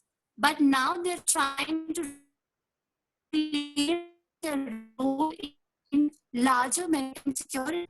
So Indo-Pacific provides an excellent initiative for increased collaborations with strategic islands. They are important because of their strategic locations to the choke points and because of their geography. New Delhi is trying to build up its diplomatic and strategic presence across islands in Indo-Pacific. So New Delhi has reached out, for example, to the Pacific region and most recently the Caribbean islands. So India is conducting meetings and dialogues at prime ministerial level with these countries to address the security challenges of these island states, which initially never felt so important. So it is India's way of making free. The third element in India's Indo-Pacific policy, or India's Indo-Pacific policy in larger maritime security, is that India's priority will remain Indian Ocean region. Now, in spite of the criticisms, the fact being that despite New Delhi's primary area of concern has and will always be Indian Ocean. Any changes, any structural changes in this part of the region will definitely have repercussions for India's larger security policy, national security policy. So in time, for example, in time of crisis, India with its limited resources capability will definitely focus first on the Indo-Pacific policy to bridge its capability gaps in Indian Ocean region. The fourth element of India's Indo-Pacific policy is the obvious one, being strengthening of India's Navy. So India has in the recent past initiated projects like Sagar, Indian Ocean, Indian Pacific Ocean initiatives, primarily to strengthen or to further build up our naval capabilities, considering that there is a power contestation or a game of geopolitics in areas surrounding the choke points. So military posturing also becomes one of the key areas of India's Indo-Pacific policy. I come to the last part. I'm not much time because that will leave us with a lot of time to discuss and debate or answer the questions regarding our different themes. Last part of the paper highlights the drawbacks in India's Indo-Pacific policy of what can be done. So to begin with, the problem, for example, the first problem is that yes, in 2016, a Ministry of External Affairs did establish a separately Indian Ocean region, which consisted of countries like Sri Lanka, Maldives, you also Seychelles and Mauritius. So this was a signaling to the world that yes, India's maritime domain has started playing a very important role in India's foreign policy engagements. But the problem is that in spite of such steps, India has failed to view the region as a whole. So still, even today, bureaucracy is largely trained to view our security challenges from maritime threats, new domain India's Indo-Pacific or in the larger maritime security policy. Also, when creating these divisions like Indian Ocean region, India did not include other important islands like Comoros and Madagascar, which were later added in 2019, which show that India's policy is still has an element of being reactive and a bit complacent rather than being little more coherent and vision-oriented framework. Second, rather solution or drawback is that focus should be more on the Western Indian Ocean states as well, along with our existing Act East policy. So the Western Indian Ocean region has only been found a reference in the larger geographical construct of India's Indo-Pacific policy. On the other hand, there are already established regional groupings and architecture, security architecture and platforms in the eastern part, for example, ASEAN, East Asia Summit, etc. So on the western part of the ocean, where India is also focusing, still a lot needs to be done to come up with a grouping of these countries to mobilize support and to share views and strengthen views to strengthen or to bring a coherence in our India's Indo-Pacific policy. Also, another point being that can you sum up now? Many people believe that. Sorry. Can you please sum up now? Wind up your presentation. Yes. Coming to the last, related to India's neglect of Western region, India has strong ties traditionally with countries like Mauritius, etc. And it was now in recent past that Indian state had visited these countries after a long time. So it is this that India needs to change its prolonged or overstretching historical and cultural ties and become more proactive. So to sum up, I would say that Indian Indo-Pacific policy or construct has provided an opportunity for India to maximize its strategic interests while responding to changes in the security environment. There has been definitely a slow pace of implementation of these policies due to different understanding of Indo-Pacific policy. India needs to understand that none of the countries will completely align of their understanding of Indo-Pacific. It needs to work towards a middle path. It also needs to explore some non-trips like Canada, Norway, etc., to enlarge its Indo-Pacific policy. Thank you so much. Thank you, Dr. Aradhana.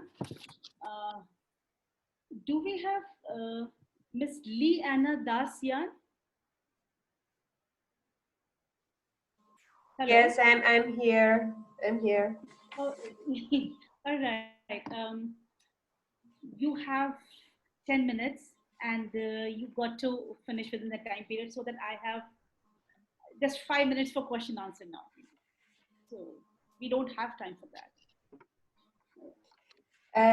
Thank you. Thank you very much for this event. And thank you. I'm very glad to participate. I have my master's degree in IR from Jawaharlal Nehru University, and I prepared a paper, small paper about Chinese engagement in Europe, in European Union.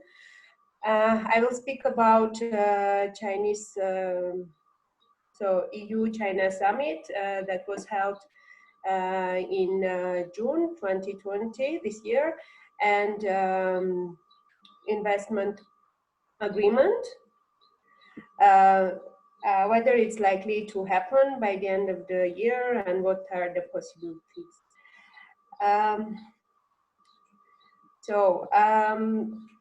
Regarding the summit, so it happened under the new leadership of European Union, because European Council and Committee had new leaders. So it was not a failure and not a meeting with good, promising meeting. So actually, since 2014, Europe and China are trying to make the investment agreement, but so far it didn't happen. And China has a big hope that by the end of the year, by the end of the 2020, it's possible to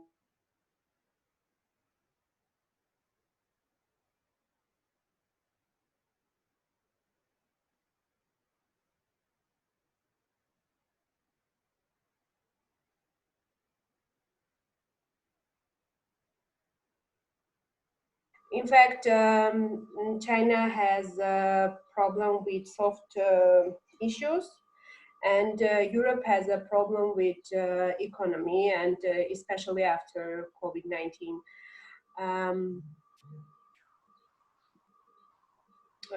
Yes,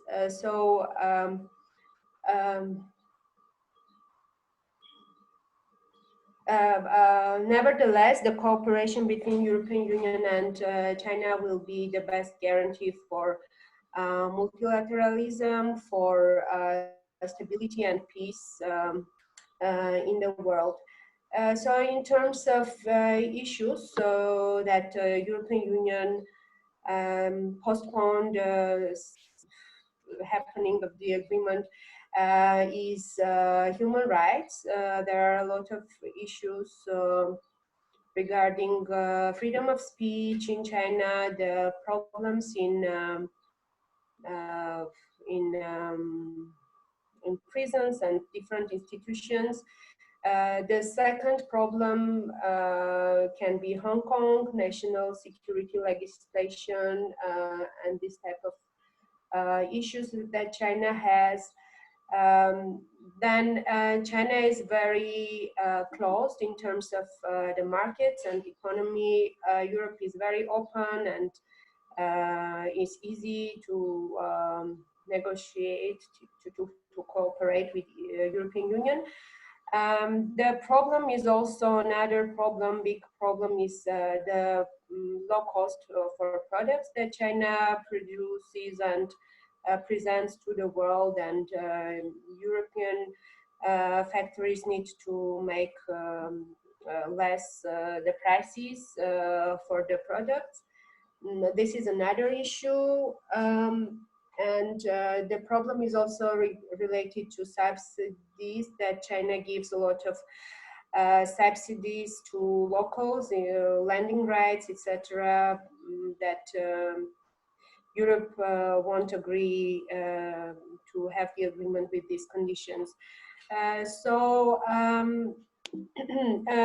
Different factors can react to whether the agreement is going to happen or not.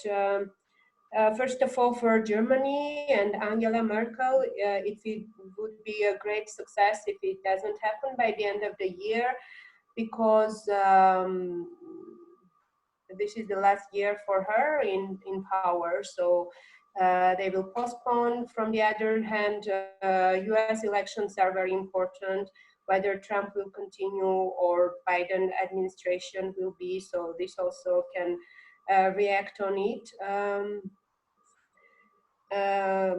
etc.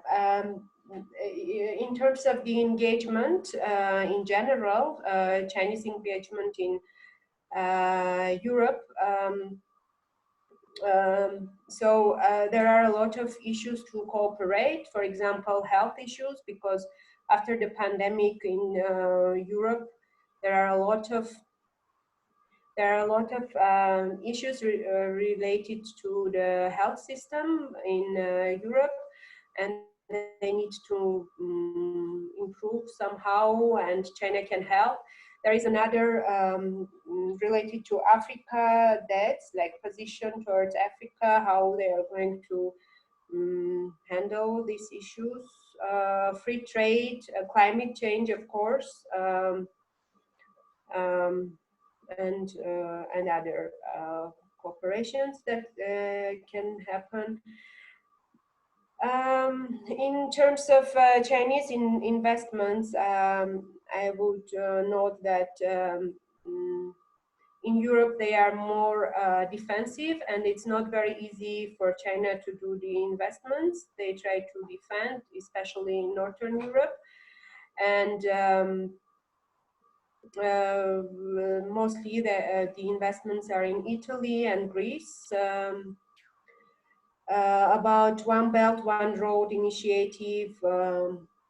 It's in Belgrade and Budapest only that they do investments. So they are trying to not to let China more to have engagement, but let's see how far it will go, because from one side they have a problem with economy, and from another side they have the principles that they just can't accept China without satisfying the number of human rights, etc. The criteria they have. So it's a little bit complicated, and let's see how it will go. I will stop here, and thank you again. Thank you so much. I mean, finishing much before the allotted time. If the paper panelists are seeing the chat, there are certain questions for you. There is one for Dr. Lila. Is she there? Dr. Lila? Yes, I'm here. There is China wants to connect Kathmandu through railway under BRI, but Nepal doesn't have capacity to contribute. Will that not lead to a debt trap? Similarly, there are other questions, like there is one for Soumya Awasthi. What will China's role after US withdrawal from Afghanistan post-peace be? Now, I want you people to respond in 1 minute each. Is it my turn to respond, yes, ma'am? Please, Dr. Lila first, followed by Anushka. Yes, thank you for the question. Yes, there is discussion going on regarding the modality of finance, how who will invest on the railroad. As per the conditions, Nepal is requesting for China to invest on it, but China is not fully agreed upon it. China wants Nepal also has to invest on that, but it's still unfinished discussion. It's going on. Yes, thank you. Okay. What about Anushka? Sorry, Soumya Awasthi. What will be? Yeah. Ma'am, I missed the question. Can you please repeat the question for me? Can you see the chat? It is in it. No, the question is not reflecting in my chat box. All right. So what will be China's role after US withdrawal from Afghanistan post peace deal? Okay. So thank you for the question. Like I said in my presentation, that China is trying to establish itself through the channel of infrastructure diplomacy, but eventually it wants to have control over some aspects of security, especially when you talk about the Wakhan corridor region. So right now, China has already started doing patrolling along with the Tajikistan forces, but in some of the assessment, it is also said that in future it may not wait for the Afghanistan government's approval to do this kinds of patrolling, because it wants to secure more than interest in the security of Afghanistan national. It has interest in securing its own territory. So in future, if the successful diplomacy is there between Afghanistan and China, then China will take advantage of its position and do patrolling on its own, and slowly with Pakistan on the other side, will have some kind of a strengthening in their presence over there. So what I see is that China is there not for Afghanistan but for itself. Thank you. Right. There is a question for Anushka also about her PPT. So they're saying that you spoke about new colonization. Was it? Oh my God, something is coming. So is it just on the basis of infrastructure support given by China, or some political interests of China in African countries is also hidden behind the term neo-colonization? Anushka? Is Anushka there? Yes, ma'am. I unfortunately was unable to hear your question. Yeah, so a person by the name Nisha has asked you this question about your PPT, where you mentioned about new colonization in Africa. So the question is it just on the basis of infrastructure support given by China, or some political interests of China and African countries is also hidden behind the term neo-colonization?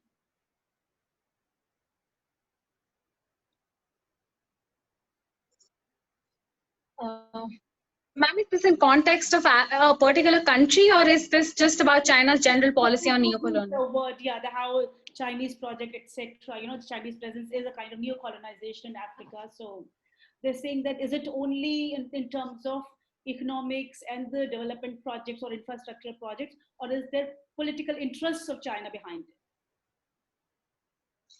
it? Right. So like I mentioned, the Chinese government has been giving all sorts of and all natures of aid to African countries and African economies, and the African economies are promoting the African leaders are promoting a narrative of mutual benefit and of cooperation with China.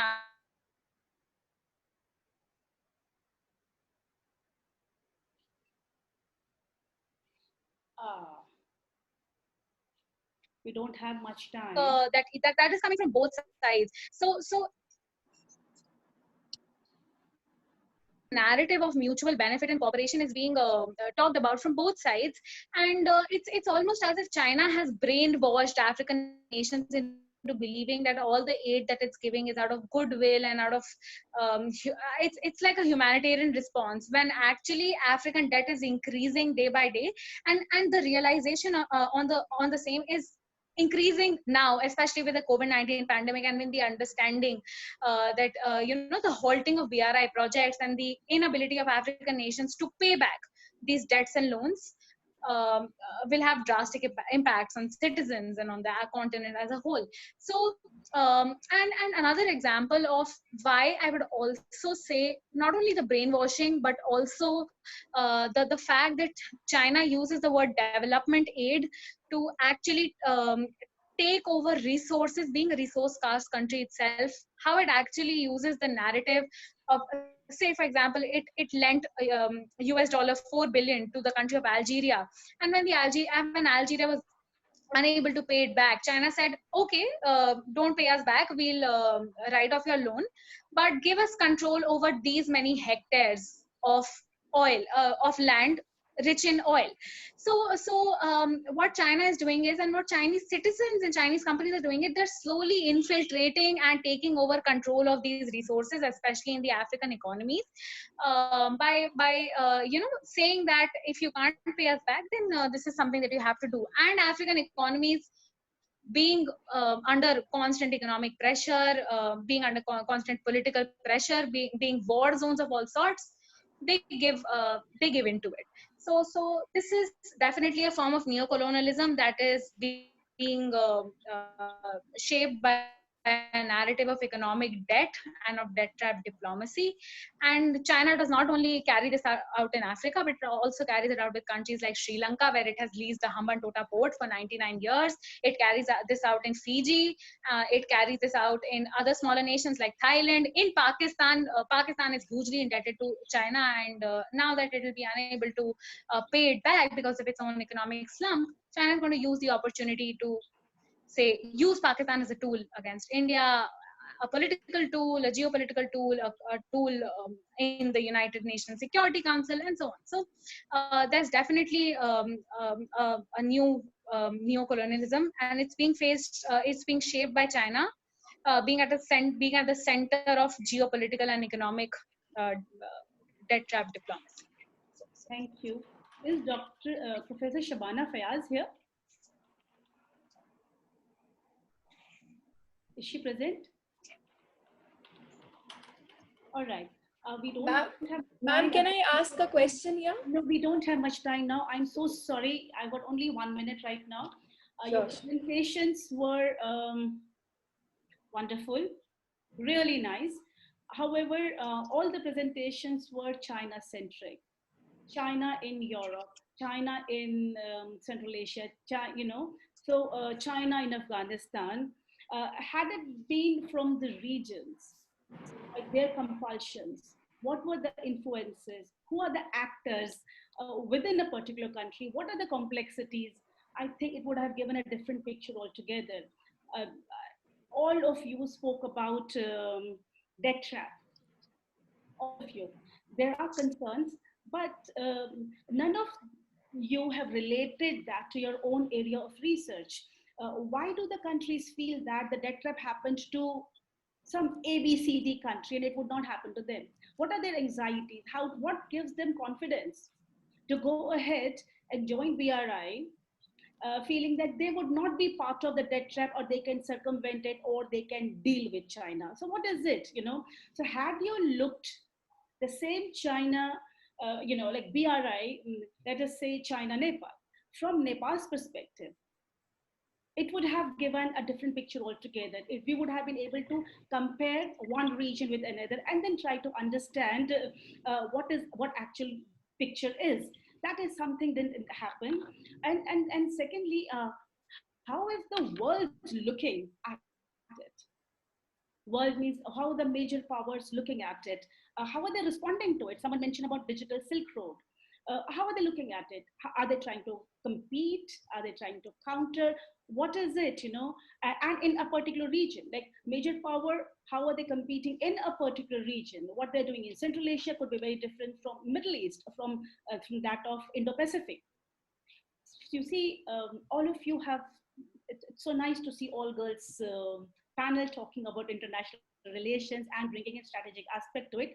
Now, apart from giving a trajectory of events, if you bring in the economic factor, which you've brought it, most of you, the social factor, the political factor, make it, had you made it more interdisciplinary, I feel you would have got a holistic picture of a particular phenomenon. And that phenomena cannot be universal. Every region has its own history, every region has its own complexities. Your answers would have been very different. International relations, may you get better answers if you have a comparative methodology to deal with it. So next time when I meet you girls in another panel, hope so, and we will definitely have, I promise we will have more time for discussion, which we do not have right now. But thank you so much. I thank all my panelists for wonderful papers, really interesting, nice papers, and to all the participants who asked questions. Thank you for patient hearing. Thank you. Thank you, Dr. Thapliyal, for sharing your precious ideas and also your time and joining us here today. We would also like to extend our gratitude to all the paper presenters as well as the audience for making this session productive with your questions. We will soon have a recorded version of the summit on our YouTube channel. You can also catch us there. Also, do join us at our next session. Once again, many thanks to all of you and have a wonderful day. Thank you.